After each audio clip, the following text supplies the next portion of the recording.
Right then, look at that. Not the best mug for me, is it? Thruxton has been and gone, or has been and gone, or wherever, I don't care. Yeah, so we're going to review it. So Matt Neal previewed Thruxton for us and the year ahead. But one of the guys who was supposed to take his seat in the BTC Racing Honda didn't. Michael Creesy, who we all love, brilliant character on the grid. Yeah, he's got other plans, and yeah, we're going to talk about them. But also we need to find out, you know, to a point, what went on with regards to, you know, his seat in British touring cars for this year. So let's give him a shout. But also he's going to preview. Sorry, he's not going to preview. He's going to review.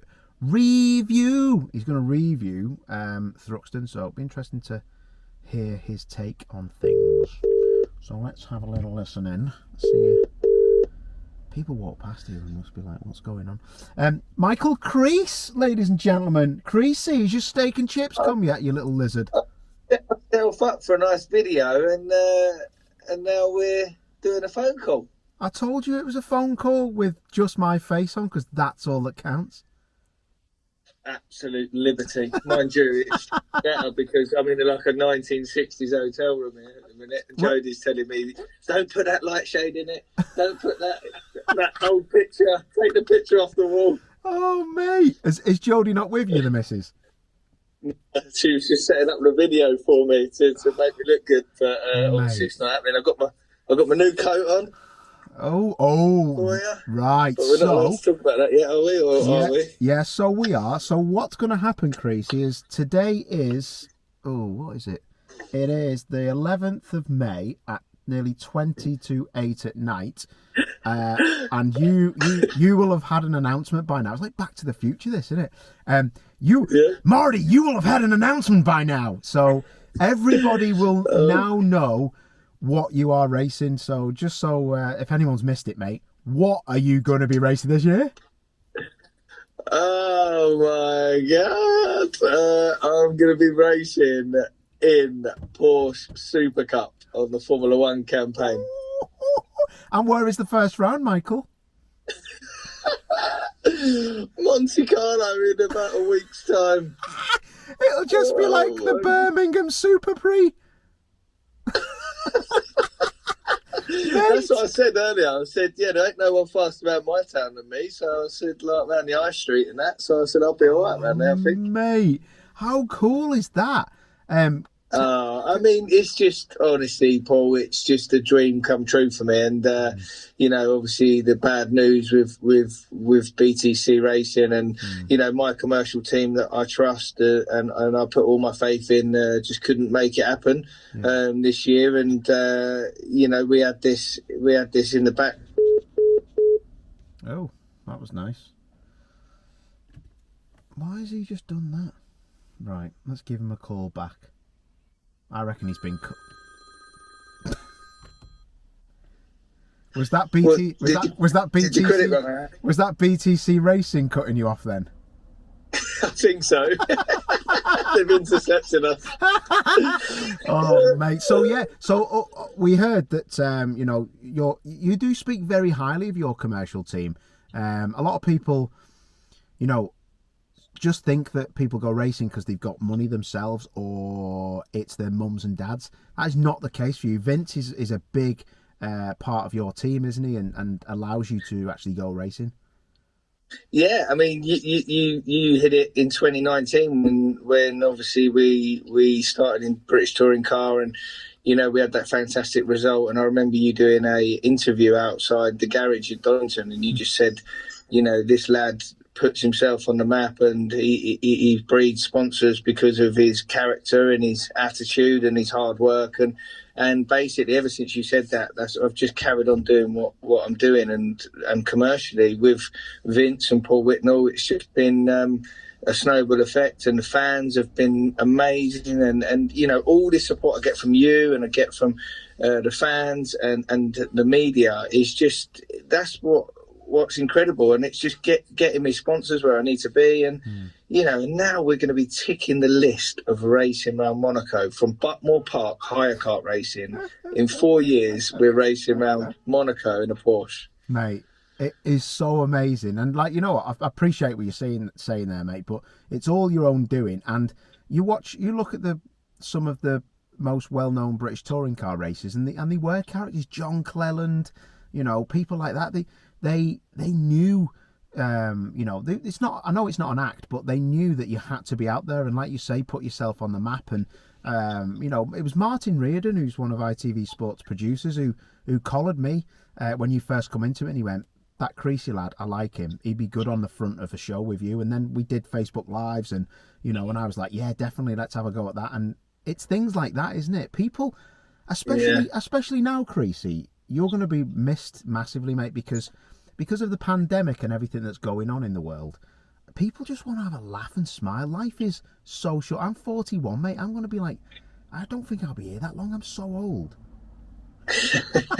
But that's what we do. That's what we do it for, mate. Don't we? Me and you, like, we hit it off from there. I mean, Martin's one of us as well. And, Yeah. you know, and trust me, when I give up racing, I want to follow in your footsteps with them boys and do a bit of commentary and do what you've done, because that's what really appeals to me. But at the moment, mate, I'm just literally living my absolute dream come true, and to go and do something like this is just, it's beyond my dreams. You know, reaching touring car was just incredible, but you know, going to race up not just Monaco, like Monza, Spa, Austria, Hungaroring, you know, the British Grand Prix. Oh my, you know, I've been paying for years to be at the British Grand Prix, and I'm actually going to be racing there. And you know, I couldn't be in better hands with Team Parker. It's by far the most professional team I've ever worked with. Yeah.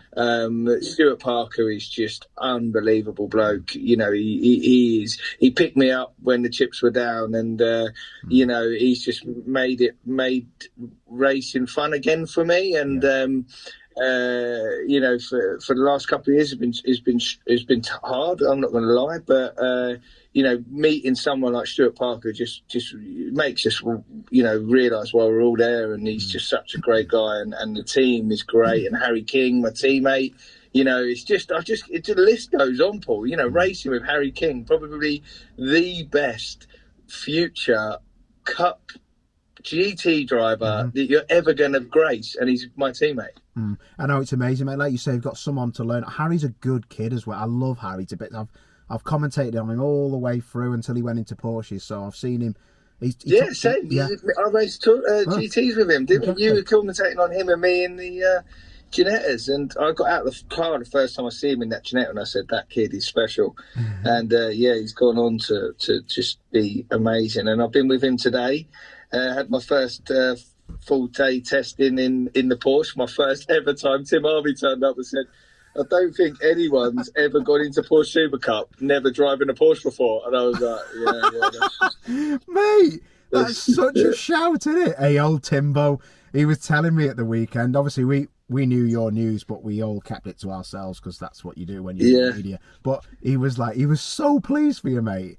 It's funny. It's funny with Tim, you know, Creesy, because I'll tell you a story about Tim, and I've never told Tim this, but when I first turned up at ITV, he was so welcoming to me, mate. And then I wasn't on the beginning of the show or anything, but as I started to get asked to be at the top of the show, I thought I was really annoying Tim, and like, you know, I thought he thought I might be trying to tread on his toes, which is never the case. Tim's a champion, and it's something that I'm not, and I never will be.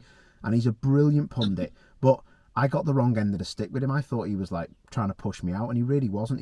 You would never meet such a lovely guy that would look after you and be on your side when something goes wrong, mate. So he's been great to have there, because he has missed a Porsche. How nice of it for him to just turn up today and just give me a few tips and a few pointers, and you know, he didn't have to do that today. And it just goes to show, like, we're all a little bit of a family in the touring car world, and I'm definitely going to miss it. And you know, it was a very tough watch, if I'm honest, on Sunday.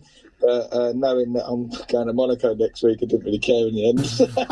Hey, was you watching Thruxton while it was absolutely lashing it down and going, oh man, what an absolute wounder for them lot, because I'm off to Monaco. Are you getting a yacht? Yeah, I looked at 100%. I looked at the calendar.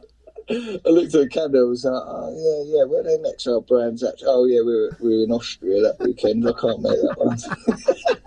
Yeah, unfortunately, mate.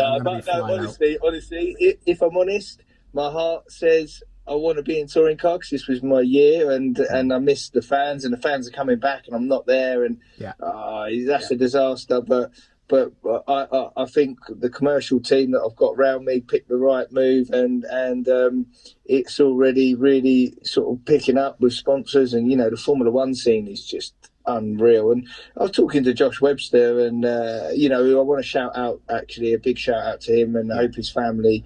I know his father's been unwell, and that's the reason why I'm in the seat. And it's never nice to take a seat like that in that, but that kid they broke the mold when they made him. He's such a nice lad. I don't know if you know him. Yeah, I know him. I know him very well. And I was going to ask you about Josh, but I'm glad that you said it, because I know his dad's had a few health problems, so he's pulled the plug on what he's doing. Yeah. But he's just announced it on Twitter actually tonight, which is is he? I know he's going to do it, but I just I just texted him. I'm with him tomorrow in the sim. He's just such a lovely lad. And I remember, this is a story about Josh Webster, right?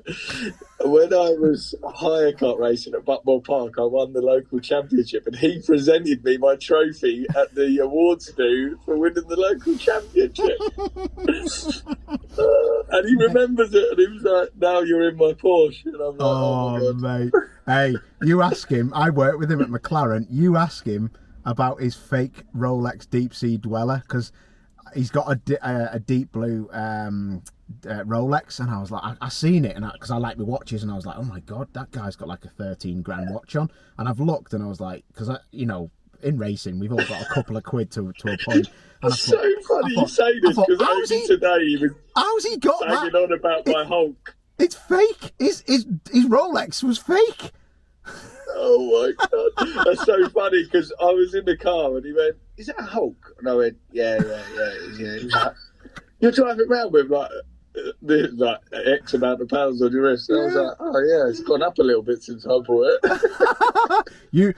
You've put the prices of them through the roof. You have, because you're in Super Cup, mate.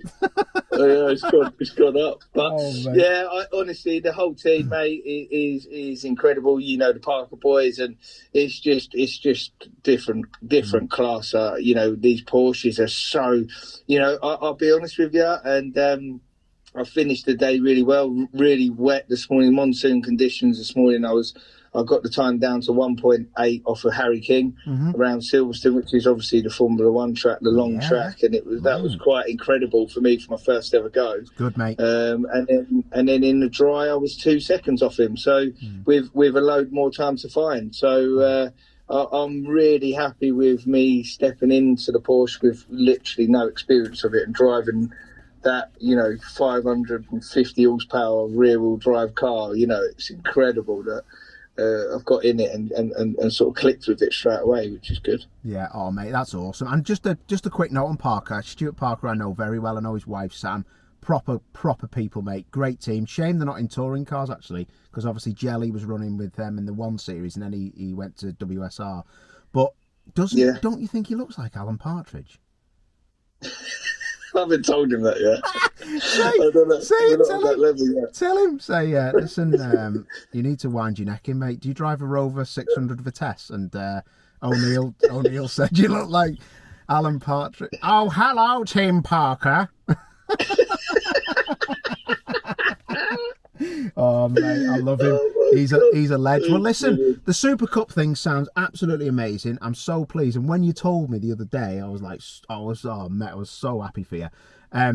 But Dave Barcher, I spoke to Barty today, and he went to me, Creesy. He said, "You don't just ever eat a little bit of cake, do you?" He said, "You bite off the whole effing thing." And I was like, "What? Is it really that bad?" And he went, "Mate, Super Cup's probably the most competitive thing that you're ever going to get involved in your life." And I was like, "Oh, right, okay." Do you know what? But today, like I said the fastest time today was quicker than the I'm Pro-Am, Yeah. and it was quicker than the pole of Pro-Am last year. So I'm on the money straight away. So I'm hoping that, that's good things. But that's the thing, though, mate. Listen, it is what it is, and there's classes within classes, and there's no way, no disrespect, that you're not a pro in them cars like them Armour Muller and all them boys, mate. Jesus. Yeah. I mean, Tom Ferrier at TF Sport, the GT team, and who's won Le Mans, he was telling me them GT drivers he honestly believes are better than probably 60% of the F1 drivers. Well, Armour Muller was Red Bull Formula One, wasn't he? He was tipped for that. Yeah. But he's getting paid like £1 million to go and do some German Porsche series now. Like these people are proper people getting paid and not scratching around trying to find the money to go racing. But these are the best in the world. These are the creme de la creme. And if I can, 30 on the grid, if I can get mid pack, happy days. Yeah, exactly, mate. And I've heard there's a little rumor going around as well. You said about the Red Bull driver program, and he was on it. There is now a B&M bargain basement one, and I think you're I'm on it. in that, Me and you. No, I think. Can you imagine? Look at the B&M bargains team. Powered by Porsche, I'd be straight. I reckon me and you'd win it. I'd be straight in the pit wall, mate, on the outlap. Don't say that, because my first race is Monaco. My engineer for Parker, Patrick's from Holland. I know Patrick. Do you know him? Yeah, he's a legend, isn't he? Yeah, he's and he's whatever you do, don't even race at Monaco. Just drive round, have a few beers, and enjoy it. And I was like, if he said, "Do not crash," and I was like, "Okay." Yeah. Do you know what, mate? That's such good advice, and that's the kind of advice that I was giving to Rick Parfitt in British Touring Cars at Thruxton. I just said, drive round and just enjoy. Well, he yourself. Didn't take it, did he? He nearly got a point. He nearly finished 16th, didn't he? Did. Do you know what? That's what. Job. That's what I'll talk to you about. Because the Super Cup's brilliant, mate. I'm so happy, and everyone will be so pleased. You're going to have a load more viewers now watching that. Yeah, live on Sky F1. I know, I can't believe it, mate. That's going to be so cool. I might try and get a commentary gig just to rip into you. Well, Sean Hollenby, isn't he? He's doing it. Oh, yes, so he is. Yes. Yeah. Yes, so he is. Yeah. Oh, he's got a chance to proper do you then, mint. Yeah, 100%. Right, Creesy. Can you tell us, and I don't like to prod, mate, because private stuff's private stuff, but a lot of people are asking, and I'd be not doing my job if I didn't ask, what went on with BTC? Was it just the case that it was a face-off between sponsor and team, corporate-wise, or was there more to it, mate? Is it just simple as that? Yeah, I mean, Mexican standoff for sure, but it was a little bit like, Steve Dubman has invested a hell of a lot of money into BTC racing over the last few years, and when I went to do the deal with him at Christmas time, we unfortunately lost a bit of sponsorship because of obviously COVID had hit, and we couldn't, a couple of the companies couldn't commit to what they were doing at the levels they were doing, which is completely understandable. We went there and we basically spoke about that and sort of sat down, and he said, "Look, I've got some real big stuff coming up, and I want Michael in the car," and and that's how it went. And so we'd signed pretty much and done the deal. And I think there was just a few commercial things his end and with Josh and Jade and it was a big team effort, and I just think a few things fell apart with them and with us, and it all just come to a head, and it was such a shame because we done a real good job at Brands Hatch where we tested there. I done a 48.2, which was pretty much a 10th off a pole, and we didn't have the engine turned up. We had a full tank of fuel and bits and pieces, and then we went to Silverstone. We broke the lap record there for half hour until Shed and done us, and we were genuine pace there as well. We had pulled all the weight out of it, but we didn't have the engine turned up. Yeah. And obviously I can talk freely like this to you now because obviously it's. And then we went to Snetterton, and again I was super quick there, and Josh was really impressed with what the gain, and I had Steve Brady was my engineer, and he's just unbelievable as an engineer, that fella, I tell you. And he got me going, and it was just literally last knockings, and Vince and Paul had a meeting with Steve, and they come out of it and they just said, look, we're out, unfortunately, Mike, and went into a few bits which I'm not going to go into. Yeah. And we had to take the decision.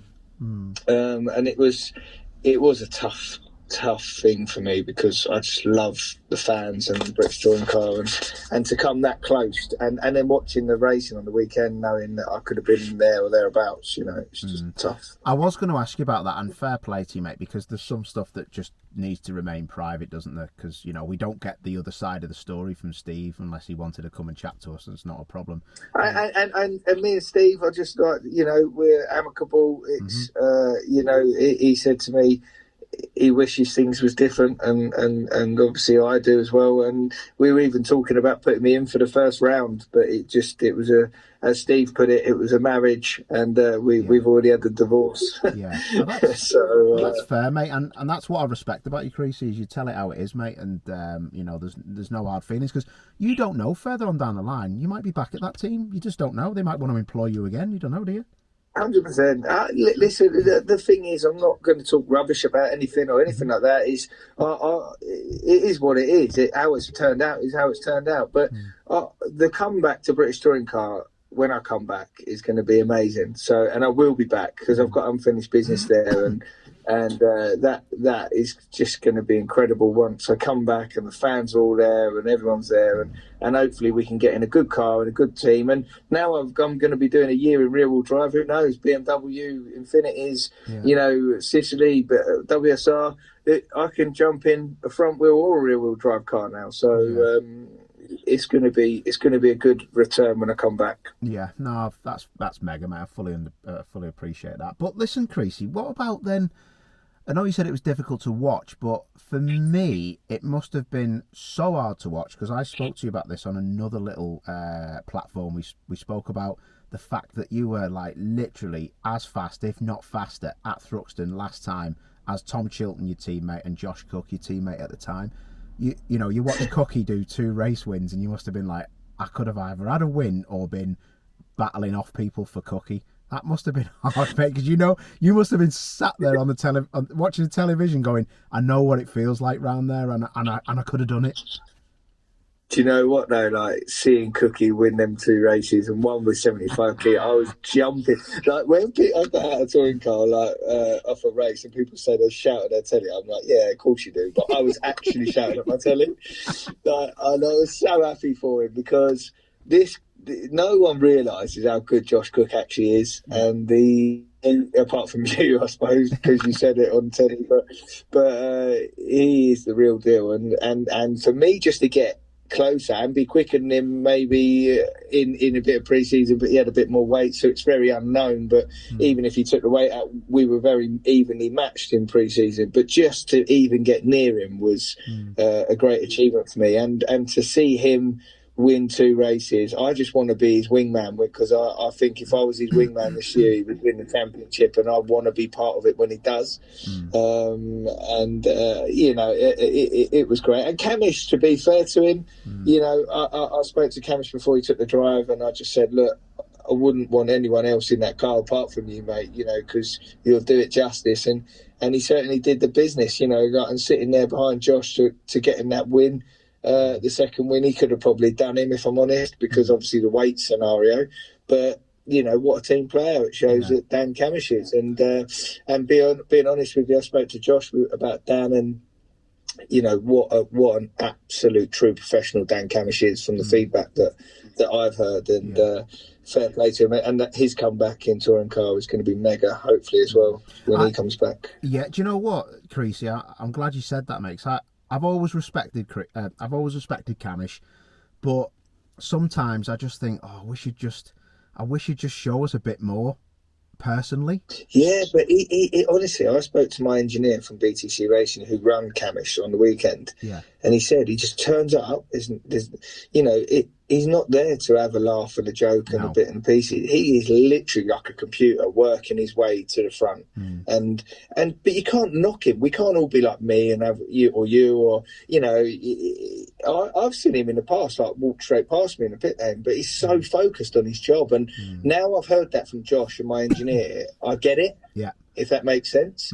So I think we should cut him a bit of slack for that, because he turns up and he does his job, and that's what he wants to do, and he wants to be the best of the best. And fair play to him.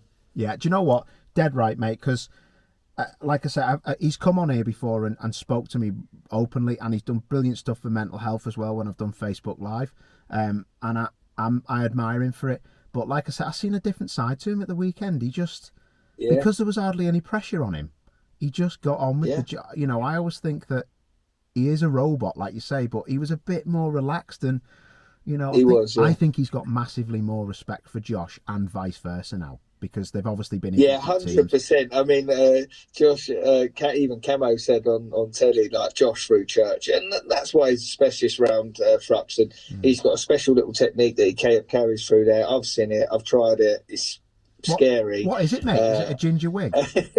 You just don't break. Right, okay, that sounds well special. Yeah, but you try and do it. You try and do it, mate, through there. When I drove back in the day, mate, it was flat every day of the week because we had about 170,000 horsepower less. Can I ask you this? But no, I think that relationship with Camo and Josh has definitely blossomed for sure. No, that's cool. Can I ask you this then, mate? Because you're not there now, and I when I was speaking on the television, I don't know if you agreed with it, but there was a lot of people probably would have been at home going, what is he going on about? But do you not think that Josh was under the most pressure of any driver this weekend, politically and with... Do you think? Like the Camo coming in? I know, because I spoke to... You know, like, when you're at Josh's level, and you're at Camish's level, and you're at Andrew Jordan's level, and you're at Colin Turkington, Ash Sutton, you don't want someone who's coming to jump in that car who can be a threat to you. It doesn't matter who you are. Like, you know, you just wouldn't want that. You wouldn't want that pressure going in. And at the end of the day, commercially as well, you know, if Camo would have gone out there, won the first race, won the second race, and put it in the top three in the third race, which he probably could have easily done if the luck was on his side that weekend, it would have been a very, very tall order, you know, with Camish coming away in the lead. But Josh always rises to the occasion. You know, he's never been beaten, even when he was teammates with Ash. He's never been beaten by his teammate.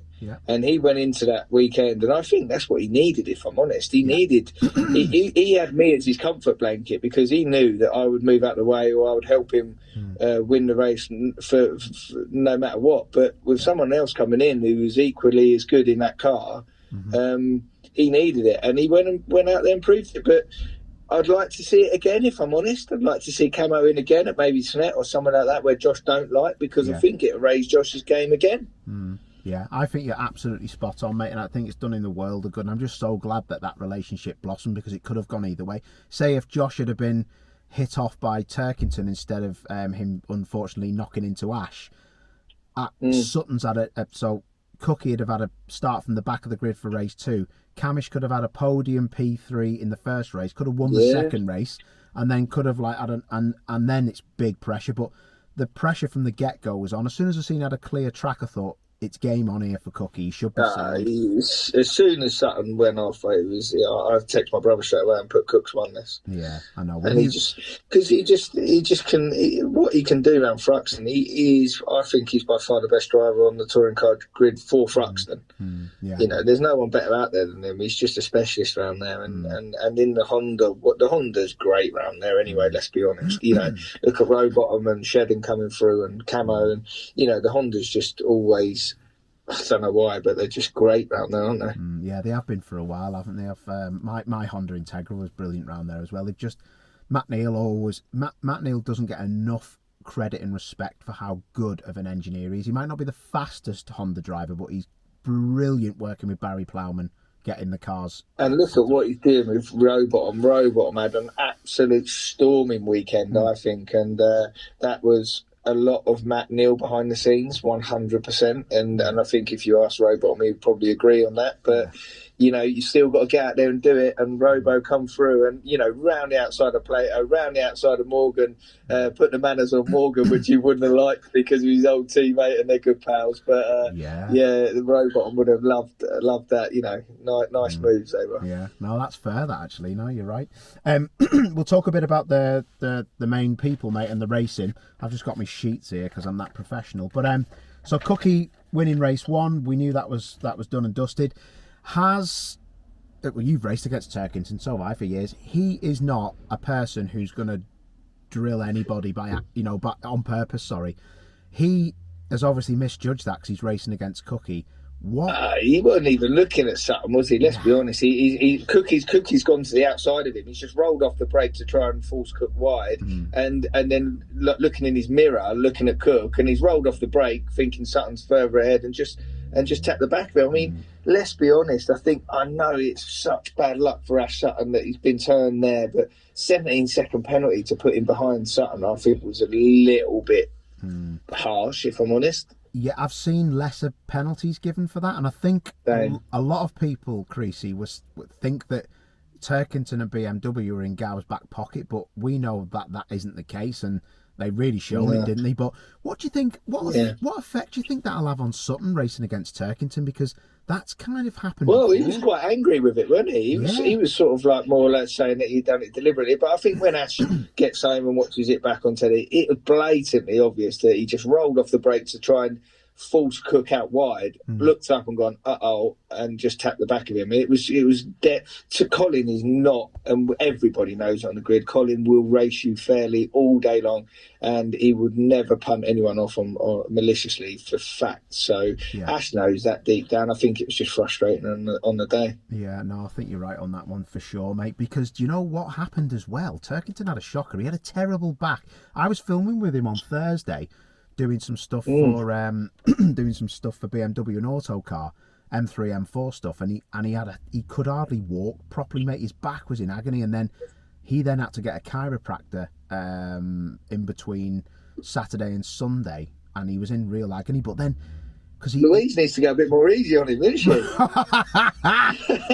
Louise Turkington being his wife, Creasy, you're horrible. I'm only joking. Do you know what, mate? I'm good friends with them. They know I'm only joking. Me too. I'm not even going to elaborate on that. I was going to go into a proper Paul O'Neill then, and I'm not going to, mate. You're not I'm dragging. trying to entice you into it. You're not dragging me into that, mate. I'm a lot more sensible. I did hear his back was bad though. Yeah, no, it was bad. And do you know what though? To be fair, Creasy, I know Tom Oliphant got a side swipe from his well. I think he ran wide out of one of the corners and come back on. Didn't see Tom because his mirror was bent in, so he couldn't see him, and he took Tom out as well. I think it was in the same race. Yeah.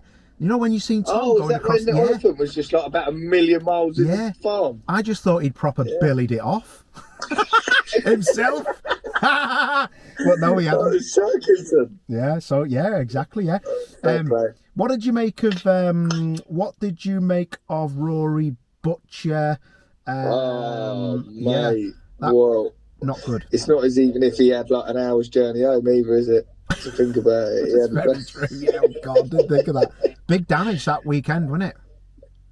I mean, it was very reminiscent of him hitting the wall at Croft in 2019 when he came out of the chicane and in the Honda type FK2, and he hit that wall, and it was pretty much similar, wasn't it? To be fair, the way the car went round. I messaged Christian Dick, the team principal, and asked him, did he get a tap or what was the score? And he hasn't. He just lost it. Yeah, they're obviously a bit busy. It didn't look like on the television there'd been a tap. He didn't on TV. It looked like it was a cold right rear and round you go. But so easily done there. Flat in fifth, sixth gear, whatever it is, and it's. But and bless him, like Baldy spun, tried to get out of the way of anyone coming, kept his foot in, and Rory just took sort of the grass or the edge and just done him straight in the front again. I mean, Baldy's car was pretty battered as well, and his car was ruined again. And not nice, mate. Not. I tell you what, I've never seen a touring car race that has cost so much money than that weekend. That weekend will have been. Do you know? Have you any idea how much damage there was probably to Jade's car, so we didn't really see it that much, but it's going to be like a, what, just to give somebody, would it be a 10, 15 grand job, that? No, mate, you're miles out. I think it's more like 50 to 80. You are kidding me. Because it done the engine. Oh, done the engine. Really? Took the top off the engine, apparently. Oh, my God, because they've had to, they put it back together well, didn't they? Well, basically, the new Swindon engine's great because you can unbolt it pretty much in that subframe and just bolt a new one straight on. Where the old Honda engine took ages because you had to take everything out with it, and that's why my engine just kept failing at Silverstone and Croft that weekend, because we just didn't have enough time to get it all out and put it back in it properly. But with that Swindon engine, it's really good because they can get it out and back in, and about them boys, I tell you what, Paul Hartley and his crew, they can get that engine in and out in 40 minutes now. Yeah, that's unreal, isn't it? Interesting to hear that from you, mate, about the Swindon engine versus the Honda engine, because it's, you've driven both, haven't you? You've driven the Neil Brown Honda and the Swindon Honda. Did you? I know a lot of people were saying it was different in top end and bottom end. Was that? Yeah, well, the thing is, I mean, the Swindon now, and why I think we've gained a bit more time in that compared to the Hondas, it's very much like the Mount Tune engine now. It's very low end torquey. Yeah. So you can get it out of the corner quite. When I say that, it's like low end power for people who don't know. But the torque low end is so much better than what the Honda engine was now. Not so much top end. We're very even with the Honda engine top end, but just the way the drivability of the Swindon engine was just so much better for the FK8. Yeah, it's unreal, isn't it? I was best way of explaining it. Yeah, I was pretty impressed with the Swindon, but they've had a Swindon in their FK2 before, so at least they've... Yeah, but that was mega, wasn't it? Let's be honest. Exactly, that won races. Yeah, exactly. Interesting. But yeah, but it's I'll tell you what that's down to. That's down to his good name's gone off the top of my head now. Oh, who's the fellow who designed the 3 Series BMW? Oh, Kev Berry. Kev Berry, absolute legend. Designed the cooling package for the front new FK8 for the Swindon to go in, because it never had the Swindon in, and Kev Berry just done a fantastic job and designed that cooling package on it, and that's what really worked. He's my old engineer from Vauxhall, top man. He's Kev. He's been... Don't you think when I met him, I was taking the mick out of him, saying he looks like Colin Turkington's dad? Or he looks like he could be Colin Turkington's dad. He looks a little bit like Colin. He does, doesn't he? Maybe he does look a little bit like it. That's probably why he's been, I think he is. That's probably why he's been looking after him over the years. Yeah, I haven't seen Kev for a while. But yeah, Rory Butcher we were talking about. I mean, he would have been happy with that first race result in 5th, but yeah, that took him out of contention. And I don't really think we got... There's a lot of drivers actually on the grid that we didn't really see what they were about, because they were either out of position or the weather just played a bit of a difficult part, didn't it, for them? Tingram surprised me, if I'm honest. I didn't think he'd have that car going like he did already. I mean, and Jake Hill was the star of the show for me. Yeah, I'd say Jake Hill was absolutely amazing. 3 third places, but Tingram, I mean, if you watch the preview that me and Matt Neal did, and I said to Matt, I said he'll progress that car up the front for sure. And Matt questioned me straight away and was like, really? Do you think so? And I was like, well, yeah. Yeah, I didn't think it. I didn't. Well, but I'll be honest, Creasy, I wasn't being disrespectful to them, but I thought he might get a race win on a reverse grid early doors, but he might win races later on in the season. But I couldn't believe the speed of that car. He could have been on pole. My brother phoned me up and he went to me, he went, who's you fancy for qualifying? I went, probably Cook or Shedden. He went, I fancy Ingram. I went, no chance, mate. Absolute no chance. And then I watched qualifying and I was like, because I just didn't think he would have, because that car, I know last year from Proctor and Smiley said that it was very understeery. Yeah.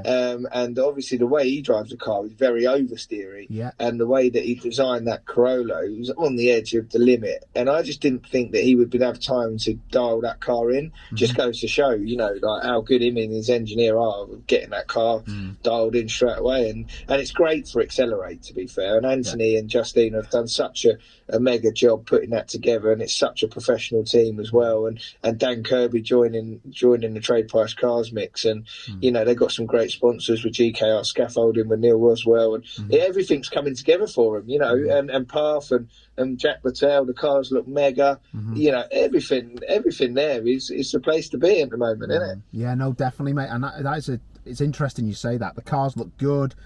Marvin Humphreys and Sandra Humphreys, they're kind of the logistics of it all, and I just think they're in a good place, aren't they? And Parth surprised me. I told him to just, you know, get it out the way, get it done. He was all right, mate, he was all right. Yeah, I did. I said stay out of trouble, and that's what he did. I mean, he had that little spin or clash with Boardley, and that was, you know, obviously Butcher, you know, finished bad out of it. But yeah, Parfit, I mean, honestly, he was ringing me and he's going, I don't know. I went, just go out there as a test session. Don't do anything silly. Don't get in anyone's way. Bring it home and then start your season after Thruxton. But he went out there and absolutely smashed it. He did.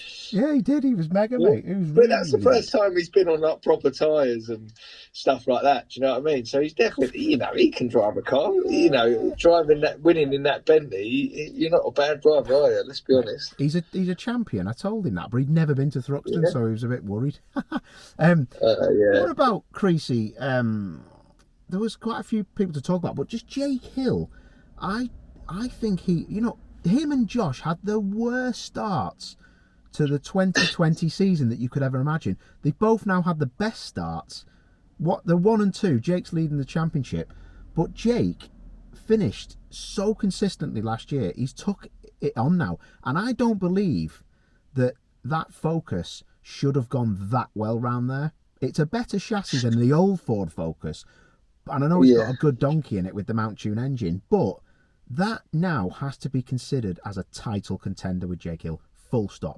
100%. I mean, like you say, Thruxton maybe not perfect for the Ford, but I think a lot of tracks after Thruxton are going to be perfect for that Ford. And he was lit all winter. You know, every test that he done was I know what he was doing, and he knew that he had it under his hat. And I spoke to him on the way down to Thruxton, and I just said, "Listen, mate, finish these 3 races in the points, just come away with some good points." I said, do not risk anything that you don't need to do, and he done exactly that. And let's be honest, if JP didn't hold him up in qualifying, he would have been on pole.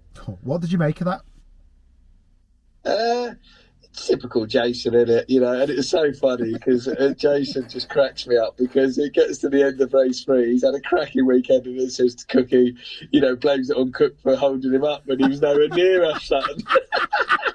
He's a legend, though. Like, that's what you want, though. But like, that's the good part of the other side of the characters coming out, you know. And we need them in touring car, you know. Yeah, no, it is. You're dead right, mate. But what about so JP then? He had that little misdemeanor with Jake Hill. He had a little misdemeanor with Cookie. But the Cookie thing was, I think Cookie was trying to unlap himself, wasn't he? Yeah, I mean, but to be honest with you, I spoke to Cookie about this, and he said to me, sorry, I'm just trying into my steak and chips, but he said to me that he'd come in the pits and put brand spanking new wets on, and it was flying. So he actually caught JP up and overtook him, and then realised that he got on the radio. The radio call said this is the last lap as he was coming up Wooden Hill or whatever straight it's called, it's called. So that's when he indicated straight away and pulled out the way because he didn't realise it was the last lap. So, but he didn't hold it. He didn't hold him up. Yeah, he was nowhere near him though. Like, he just came through the pack and drove off. You know? He likes a bit of a mess around, doesn't he, JP? Well, listen, of course he does. JP knew exactly what he was doing when he was saying that. It's just create a story, isn't it? Exactly. He's funny for it. You crack on with that steak and chips, but I'm only going to ask you a few more questions, mate. So we don't mind you eating because that's cool. That's the kind of show it is, mate. We don't care. JP, what a weekend for him, mate.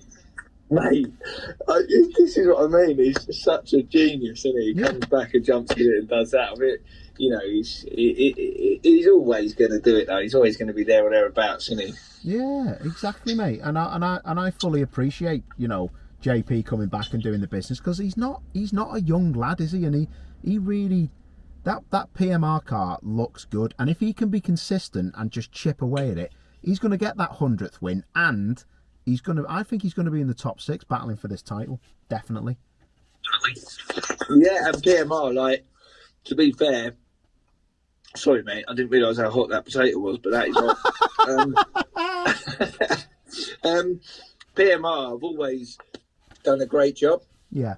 You know, the car's, it's the oldest car on the grid now, and but it's still, you know, that was a brand new shell for JP, and the car just rolled out, and they know what they're doing. Martin Broadhurst and Adam Weaver, they're not fools, and they strung that car together, and that's why JP's there. He knows he's got the confidence in the team and the team around him, and they're going to give him the sweets to try and win the championship for sure, and definitely get his 100th win. Yeah, I'm fully with you on it, mate. I mean, I know Dan Lloyd didn't have the best of the first couple of races, did he? But he did good in the last race. He was 5th in the last race. Yeah, but again, it's a very tough place to go as your return to touring car with everything that's going on, to go around the track like that. Again, I know he's got experience and he's a very quick driver. I don't know too much about him personally, but from what I have seen, he's very quick. But I'm sure you'll see him be helping JP, you know, at the tracks to come. Yeah, no, definitely, mate. It just touching on the J Kill Josh Cook thing. Yeah. You know, about the championship. Yeah, I'd rather be in Josh's shoes and be 1 point behind, because if Jake's got to now go to Snetterton with 75 kilo on board, and you know that's the worst place in the world to go. Yeah, that is very true, actually. Yeah, that is true. So 6 kilos is 6 kilos, but yeah, them two boys are going to struggle to be up there at qualifying round Snet with that sort of weight in the car. It's mostly that last run out of the last corner up the hill, I find, does you in. I've run a bit of weight there before, and it really crucifies you. But then it's the stop start in the technical bits, isn't it? Yeah, it was both of the hairpins as well. You know, turn 2 and turn 5.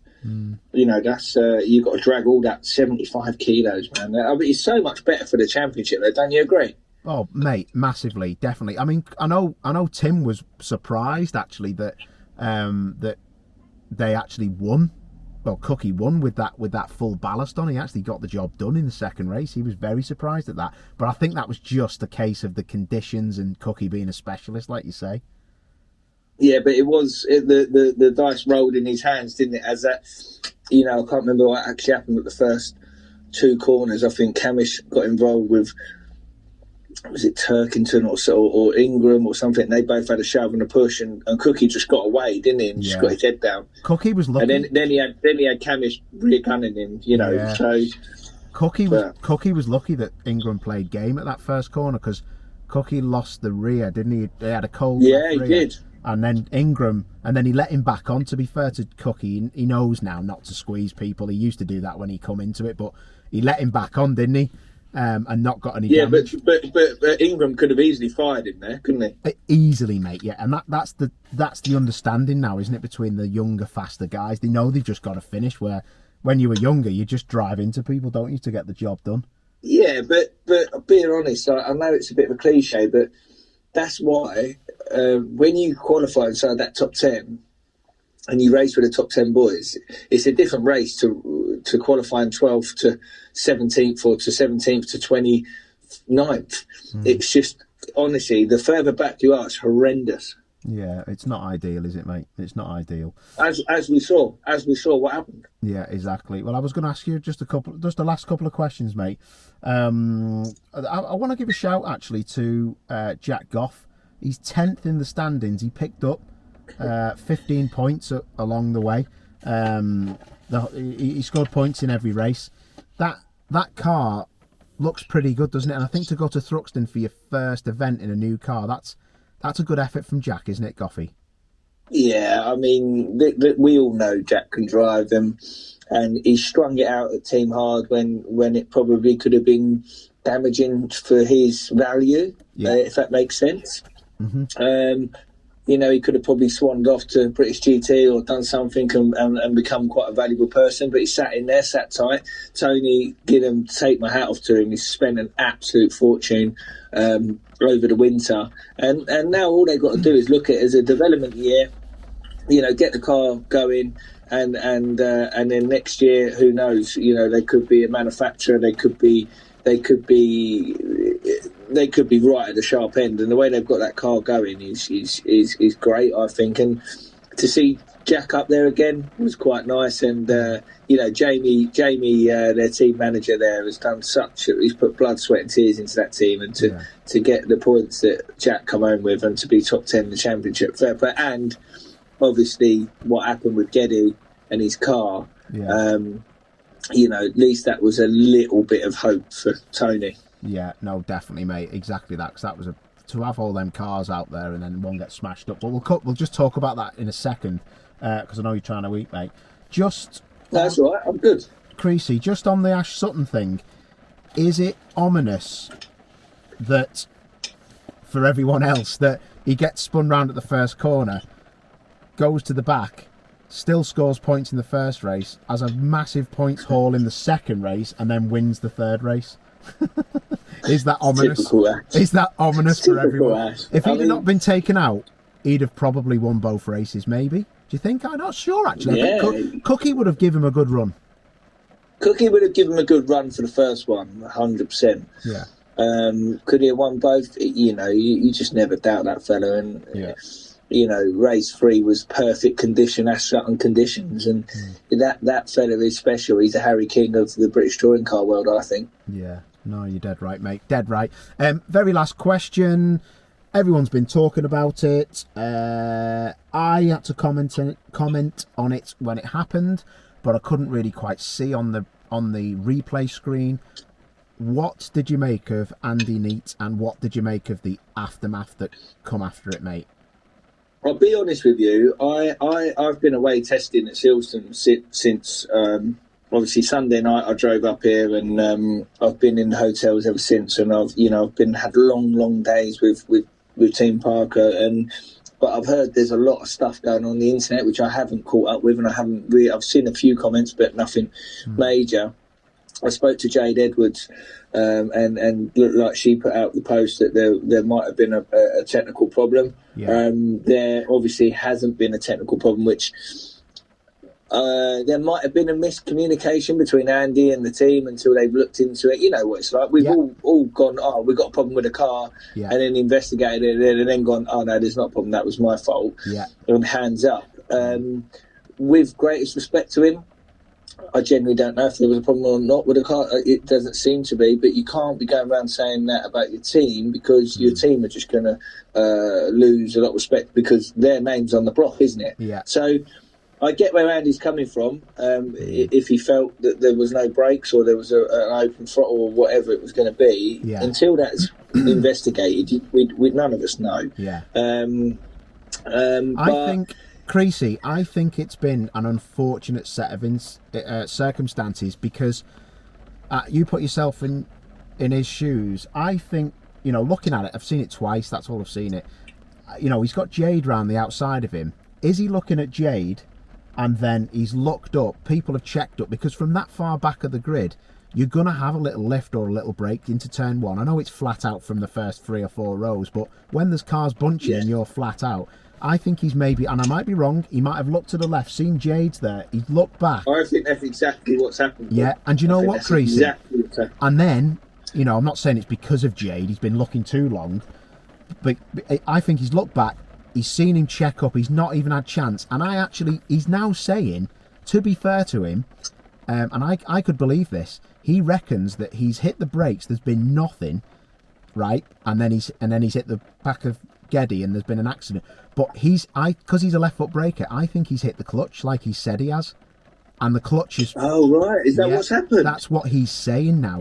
Well, not now, he said it on the night of Sunday, so he said the brakes are... Oh, fair play then, if that's what's happened. So I think that's what's been said, that he's hit the clutch pedal by accident, and it felt like the brake, well, you know what it's like when you're left foot braking, Yeah, but that's quite. You know, I know people think, "Oh, has he done that?" I mean, yeah, I mean, it is. You know, we don't normally do it, but it is doable. Yeah. You know, it is doable. I'm not trying to defend him because people will be like, "Oh, I don't even know Andy Neat that well," but and I don't know him. But to be fair to him, he's been really nice to me, and him and his wife, and they've been very hospitable towards me, and they're really nice people.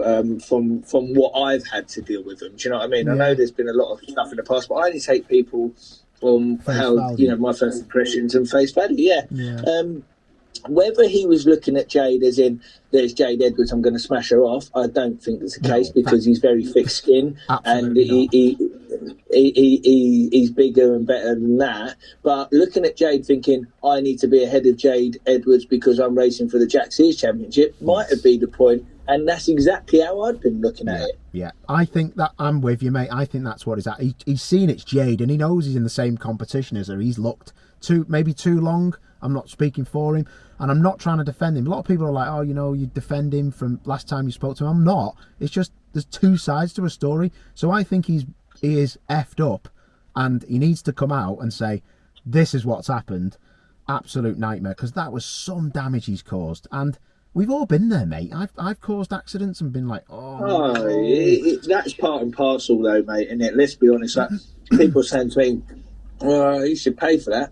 Just because one has got money, well, doesn't mean that, you know, I've been in accidents. I don't expect to go and pay for people's bills or they pay for my bills. You know, it is what it is. Yeah, and I think that it doesn't matter what the cost of the fine is and stuff. I mean, £2,000 in anyone's book is a lot of money, isn't it? But at the same time, yeah, but that's the maximum fine that Toker can give. Yeah, that's the maximum penalty. I think he got £2,000, a strike, a grid penalty or whatever, and points on his licence. That's the maximum you can get. Yeah, I'll have to. So to be fair, yeah, because how many? Because didn't he get excluded from Thruxton's results last time out because of an incident with Boardley?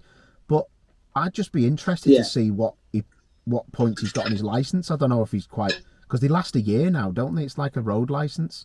Well, it's kind of like you get 12 points, don't you? And then you're banned. I don't know how many he's got, but and it lasts a year as well. They lost it from wherever you got them. Yeah, I just find it's probably near the mark, I would imagine. Yeah, but I think that we're both on the same hymn sheet. I think he's just effed up, and it might be best for him to come out and say, "Oh man, you know, this has happened and that's happened." Has he actually said it was a clutch or not yet? I am sure I have seen somewhere that it is that he thought that would make sense, mate, wouldn't it? That would make sense. Yeah, but then I have seen. Yeah, I'm sure he has said it, because then I've seen people say, "Why are you racing if you don't know what pedals you're using?" But that I will again. I'm not defending him, but if you left foot brake, I have done it myself when I've missed the brake pedal. I panicked, went to brake because someone's and I've hit the clutch. Do you want me to be completely honest with you? Go on.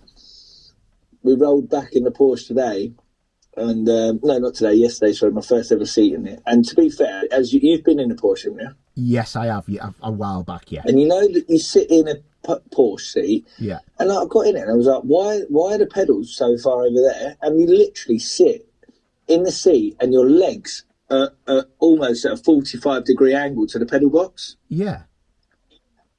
And that was designed for women back in the day when they made the 911, apparently. I've researched it. No. And that was made for women, to sit comfortable in the car because they sat with their legs just off centre. That's unreal. I didn't know that. Yeah, and Porsche have always had the same design, apparently. And, you know, I only learnt this. And we were messing around with brake bias, and they said, "Oh, can you just tap the brake?" And I'm tapping away, thinking, "Yeah, there you go." And he went, "No, tap the brake." And I'm like, "Yeah, well, I'm just tapping the brake with my left foot." And I was actually tapping the clutch. So that, you know, and I'm only being deadly honest. Yeah. But obviously that's the first time I've ever sat in a car.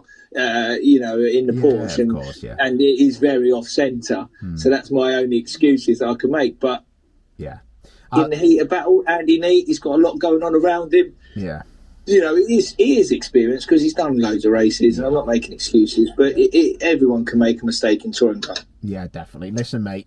The fact of the matter is, he's caused a massive shunt. If it's his problem, then yeah. he needs to come out and say, I'm so sorry, it's this and it's that. Let's see what he does. We don't know what's going to go on. But yeah, the thing about him thinking the brakes had failed, I kind of get it when I've put it in my head. But should he be hitting the clutch? No, that's the problem, isn't it? But then again, we're not there, so we don't know. That's the problem. Well, that does, now you've said that, honestly, that makes complete sense to me, because he's gone in there, you know, obviously I've seen the replay and the brake lights haven't come on, but there's no way in your right mind, I don't care who you are, you race in a car at that speed, there is no way on purpose you would mean to hit someone that hard in the back and cause that damage and that much. He could have killed himself. So let's be honest, who wants to go out there and kill yourself? No one. There is so it is definitely a mistake. Yeah, there's no malicious. It's definitely a mistake. There's two things, like you said. He's either been looking too long to the left, what's going on there, not been looking in front and not seen that Glenn's broken. And the other one is he's hit the wrong pedal. And, you know, you just don't, like you say, you don't go and do that on purpose. And no one ever crashes on purpose unless they got a real issue with someone. But, yeah, I think let's see what happens with it. Poor old Jade. She just didn't have anywhere to go, did she? And in a way, I'm glad, because Jade got a bit of time with Andy, and we all know that background story, and it was very horrible to watch on social media with Jade, and she was my teammate at the time, and I was there sort of saying to her, come on, you know, keep your head, brave face, don't retaliate, don't do anything else, but it was actually really good, because Jade and Andy both got a bit of time in the medical car and the medical thing to have a face-to-face chat, and they cleared the air, which is great, because Jade doesn't need to worry about going into every single race meeting thinking Andy Neat's going to smash her off, because, you know,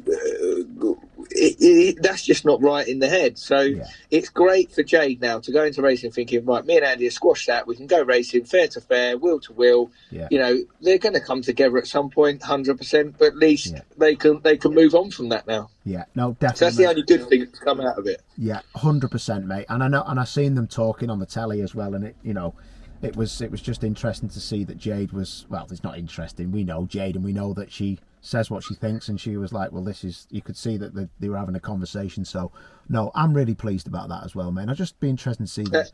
And on that note, I just want to say that it was great to see Glenn get out of the car, and, you know, and the three crashes I've seen lately that stick in my head was Bobby Thompson, Rory Butcher, and Glenn Geddy, and what a job Toker and Willie Paul and all these people that build these cars and keeping us all safe in these cars is just an absolute credit, because that was an awful accident. Yeah, it was, mate. And the cars are fast, they're heavy, you know, and there's a lot of inertia going on in those accidents. And fair play, Willie Poole doesn't get enough of a mention when he's building the roll cages for these cars. I know he does a majority of them, but yeah, you want to go and shake his hand. And the Toker medical team were brilliant all weekend. And the medical team, the medical team, the marshals, you know, everyone was so fast on you know, the red flags come out, which was nice to see straight away. You know, because sometimes, mate, you know, they could race full pelt around there, and you know how sometimes lackluster it is to get the flags out or whatever.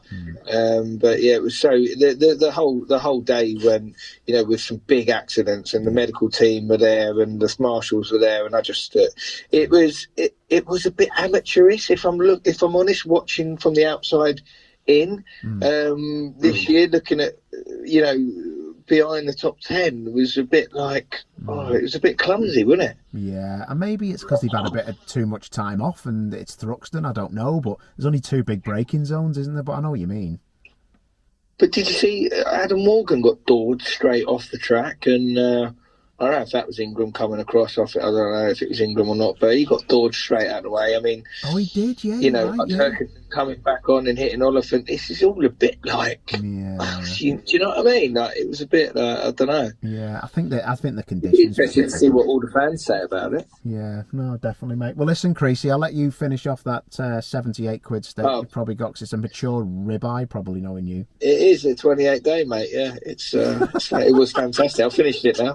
I'll tell you what, I've just moved hotels. So I've been over in Northampton, obviously at Silsford for a couple of days, and just came over to Banbury because I'm in the sim for 4 hours in the morning with doing the Monaco track. Yeah. And I've got a lovely bath in this hotel, so I'm just going to retire to the bath and have a long soak, mate. So yeah, happy days. Absolutely lovely. Well, I'll get out of my steamed up BMW M5 competition that I don't own and I'll never be able to afford to own. But just to tell everybody watching, you might have seen me looking around a couple of times. I'm on my drive, and this show is now called The Driveway to Hell, which is pretty cool. Oh yeah. And yeah, I've been looking around because there was a guy who walked past with his dog, and the last time I seen him, he tried to knock me out outside the local boozer. I don't know why. I think he thought I was Danny Dyer. But anyway, yeah, that's why I was looking around and making funny faces when people watch this back. But Creesy, listen, you're a ledge. I'm going to be watching the Monaco. How nice was that chat, though, mate? Like, just now I'm not in it, and it was just nice and relaxed, and I can talk about absolutely anything I want to talk about. That was cool, wasn't it? That little chat we just had. Mate, exactly. So keep watching British touring cars, mate, because I'll have to give you a shout again to get the lowdown, mate. But yeah, I've loved it. Yeah, definitely. I'm going to come to Snetterton, I think, if I'm about. So I'm going to come over and keep my face in, mate. Definitely do it. Come and hook us up, fella, and thank you for talking us through your plans, your nice situation you've got now with Porsches and the non-animosity with BTC, and talking to us about British touring cars. You're an absolute ledge, mate.